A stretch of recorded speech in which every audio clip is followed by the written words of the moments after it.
Kadalasan pag may proyekto ang gobyerno, gusto natin na magamit siya ng magamit, ano? Kasi sayang ang pondo ng ating pamahalaan kung di gagamitin yung mga pinabili, pinagawa ng pamahalaan. Pero ito po ay ibang klaseng proyekto na sana hindi natin magamit yung ating mga dry standpipe. Kinukwento nga po ng ibang mga taga dito sa akin, yung mga sunog nung nakaraan.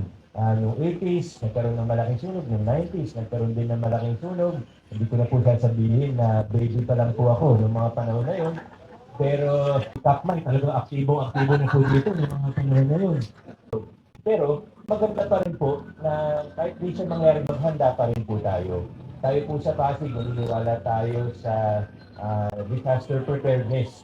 Ibig sabihin, kahit malayong mangyari o malabong mangyari, paghandaan pa rin po natin. Para kung sakali ay hindi tayo magugulat, hindi tayo mabibigla, magkusang handa